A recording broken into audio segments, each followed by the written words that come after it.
Hi, my name's Ed Meyer. Thank you for purchasing your R2 Rodenator remote system that we've spent the last 5 years developing.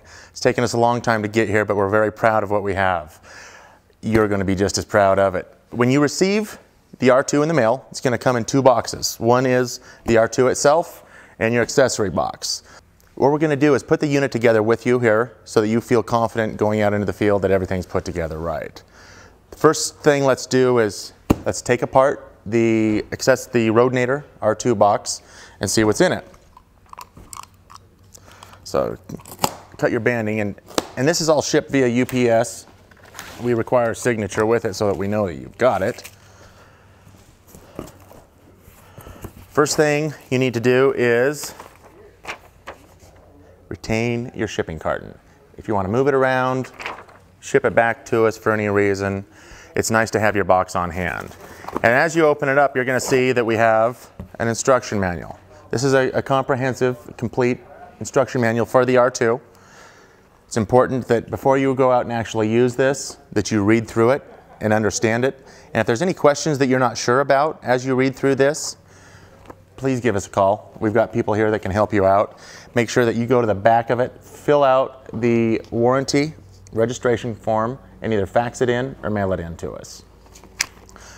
All right, when you unpack the box, the longer Rodenator box, this is what's going to be in the box. You've got your R2, you've got your 4-button wireless key fob, you've got your antenna, you've got your charging system, your flexible gas injection hose, gopher shovel, instructional DVD, instruction manual, brochure, bumper sticker, and the attachment for the end for the gopher holes. Okay, so to put this all together and get it working right, let's start with the actual remote itself. On the back of the remote, these are your quick connects that your hoses will screw onto. We'll get to that in a second. But your antenna, when you power it up, hold down for a couple seconds until you see that flash. You'll notice that both lights are flashing back and forth like that. That means that the antenna is not plugged in. So to plug your antenna in, just take this and push it into place, gently push it in, and then there's a nut that you'll twist over. This right here, there's a piece of Velcro on here. This Velcro goes around your hoses that you'll connect to the quick connects, and we'll do that in a minute. Okay, this is the charging unit.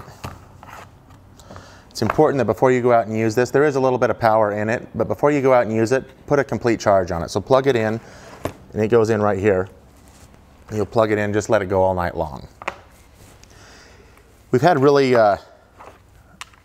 impressive results with our batteries that are inside of this. They're a lithium-ion battery, and we're getting between 80 to 100 hours per charge in the field. So don't worry about leaving it on when you're out in the field running around. If you leave the unit on after about 5 minutes, the unit will automatically power down. So if you notice that the light quits flashing, just go ahead and repower it up by holding down on the start button right here for a couple seconds, and you'll see the red light flash again. If you're not getting a red light flashing, it means that it needs to be recharged, but you shouldn't have to recharge it very often. On the Rodenator, you're going to notice a lot of safety instructions right here. It's important to read those, and this will also tell you how to set your regulators with the right gas mix. So once the mix is set, you leave the gas set to those mixtures all day long, but it's important to throughout the day take a look at those gas mixes and make sure that they haven't been adjusted and moved. This is the key fob that operates the whole working process. This is going to allow you to stand away from the unit without getting dirt blown on you and have the fatigue of actually holding it and being in the blast zone all day long. So there's a certain process that makes this work, and in your instruction manual it'll tell you how to make it work, but real quickly I'll run through it. There's 4 buttons on here. There's a red button that has number 1 on it, yellow button that has number 2, green button number 3, and a blue button with a number 4. To get the gas to start flowing, you want to hit the green button. You push on that, and while that green button, that green light is on, it means fuel is flowing. To stop the fuel, simply push the green button again, and then the yellow button you need to push to arm it, and then to fire it, you push the red button. Let's go through this one more time so you understand exactly how to get the R2 to fire. You start with the green number 3. That gets the gas flowing. Hit it again to stop the gas. Hit yellow number 2 to activate it. And red number 1 fires it. The next step is attaching the green flex hose. I really like this flex hose. It enables you to kind of snake the gas down the tunnel system. On the R1, it was straight and rigid. This allows you to get the hose pointed down in the tunnel and have the gas flow smoothly. And to attach this, it's really easy. All you do is you take and you push it on the end of the device, and when it's new, it's kind of tight. You just push on there, and you close the cam fits. There we go. So the hose is firmly attached. This is another attachment that goes on the end of the flexible hose for working on rats, moles, and gophers, and voles. And it attaches the same way. You push it on the end, and then close it. There we go. So when it's all put together, this is what it looks like. And of course we have the gopher shovel. This is a great little tool for opening up gopher holes. I use this all the time. And it's about the same width as a gopher tunnel so that you can feel that soft plug of dirt against the hard tunnel wall. This is the other box that comes with the R2. These are the accessories, the hoses and regulators that come with it. So we're going to open this box up here.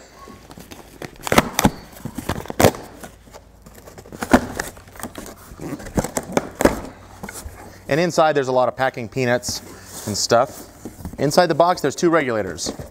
This is your fuel regulator that goes on your propane tank. And this is your oxygen regulator that goes on the oxygen gas cylinder.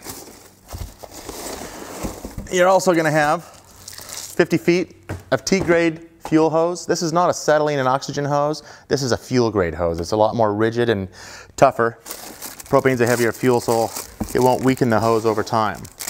And then of course, safety glasses.